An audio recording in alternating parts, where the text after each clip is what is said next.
you want to talk about? You filming? Yep. He's already filming. Let's talk about like how we became tattooers, man. That's like interesting and shit. Well, this is the deal. So we were sitting down at the tattooing area, and it's like we were talking shit. It's like, oh, let's make a video. Right. That's what we do. So we're talking about, hey, what are you doing, bro? We need you. Okay, all right. Yeah, there you go. Yeah. So, I mean, people listen to me all the time because I'm always doing videos. Because you're always talking shit. Yeah. Oh, exactly. You got it right there. So the deal is like, I want people listen to you. Okay. All right. So, well, I mean, you said how to start tattooing? yeah, like what got you? All right. Like, How do you? What's your story? like what got me into it and stuff, Yeah. right? Yeah. Man, it's like this, you know. I was always into art. Like my whole life, growing up as a kid, that's all I ever wanted to do. Like I drew. That was it. That was all I ever wanted to do. Like we go to the library, all I wanted to do was get like drawing books on like how to draw different, you know, whether it's cartoons, superheroes, or whatever, just because I loved art. So like through that, I was just always drawing. And then, you know, like probably you as well as me, like I got into like skateboarding and punk rock and shit like that when I was really young.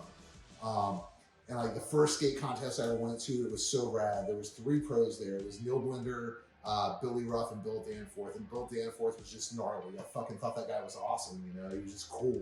Shaved head, tattooed, just, yeah, you know? So through that, it's like that kind of got me interested, like, oh man, this is something, you know? And then I remember at another skate contest, seeing like the Alva team roll out. And that's back when they had like the gnarliest guys. They had like Chris Cook and Dave Duncan and like Danforth was skating for Alva. And it was just like, you never seen anything like that around here before. It's just a bunch of gnarly shaved heads, dreadlocks, tattooed, just like the most gnarly fucking group of people you've ever seen coming towards you. Just like, man, what? What is that? Yeah. You know? Like, I want to be there. That kind of like through skateboarding and punk rock and all that, I started seeing tattoos. That kind of got me a little bit, you know, interested. Like, again, being an art kid. So we had this little club in Miamisburg, Ohio. It was like a teen club because none of us were, you know, we were like fucking kids. And they let us have the club one night a week. It was like punk rock night. Like, saw fucking Murphy's Law play there, Toxic Reasons, like all these fucking good bands. And I became friends with this kid. His name was Dre, Andre. Everybody called him Dre. A lot of people call him Elf because he's like this little tiny, short little dude. It's not our Dre. No, not our Dre. No, not the Dre here, a different Dre. And so him and I hit it off and became friends. You know, back then it was like if you're a skateboarder, punk rocker, you're friends. Because there wasn't many of us. There wasn't you're friends. You're friends because there's not enough of us to, you know, whatever. It's not like today. So him and I are sitting there talking, and we both were into art, and we both thought tattoos were cool. And we were both kind of like all about that same exact scene. He's like, dude, you know, like 2 blocks away, there's a tattoo shop. I was like, really? So like, dude, I'm like fucking 15 years old, and he's about the same age as me, 15, might have been 16 by then. He's like, yeah, that's right. So we fucking ditched the club that night, and we walk over to this tattoo shop, and the tattoo shop it's called Taylor's Tattoo. It's still in Miamisburg, Ohio. And it was just like walking in that place, it was just like, it was scary, it was exciting, and it was fucking real. You know what I mean? That's awesome. And I decided like right then, I'm like, dude, I gotta get a tattoo, you know? So I'm 15, I gotta hide it from my parents, right? So I get up here on my leg where I could hide it. So my first tattoo, I saved up like $30 and I told the guys, like, I want this little ankh like this big, like a little Egyptian cross, bro.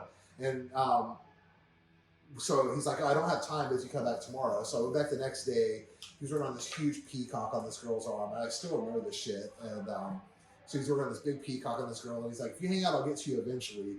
And I hung out and watched him tattoo this girl for probably 2 or 3 hours. And finally, it was my turn. I'm scared to death. I'm 15. What the fuck am I doing? You know?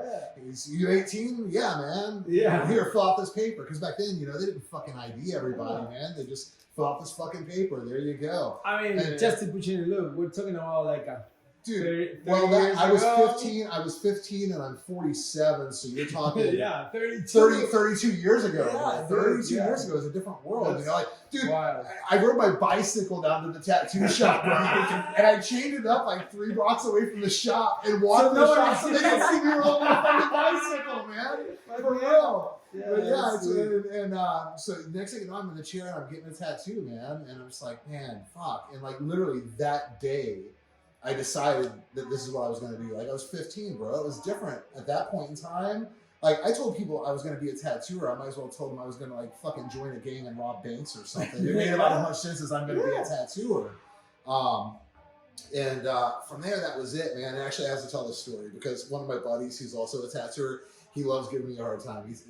I shouldn't tell this other one too, anyways, dude. Yeah. He goes, dude, I love hearing the story about the first time you ever got a tattoo. And I said, why? And he goes, because you got a first tattoo and became a criminal on the same day. So here's the story behind that. So I had scrounged up enough money to get this, shop minimum back then was $30. Shit's cheaper.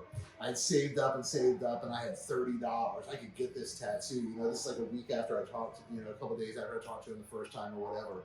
So I get done getting the tattoo, and I paid the guy his $30, right? And back then, everybody told you to use Bacitracin and zinc ointment. That's what everybody used to take care of a tattoo, which, reality, it's fucking horrible. Yeah, the reality is it's whatever. But back then, and so I'm 15-year-old kid, and I give him my $30 is everything I have, dude. I think I borrowed the last $5 from my sister, And he's telling me how to take care of this. He's telling me how to take care of this tattoo, and he's like, so what you want to do is you're gonna go down the street here to the drugstore. You're gonna get your tube of this Bacitracin zinc ointment, and you're gonna put that on there like 4 or 5 times a day. Keep it.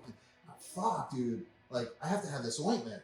And to me, like you're telling me this is what I have to do. This is what I have to do. I just gave him $30, $5 I borrowed from my fucking sisters, bro. So I went down the block to the fucking pharmacy, totally fucking stole a tube of ointment because I didn't have any fucking money left, bro.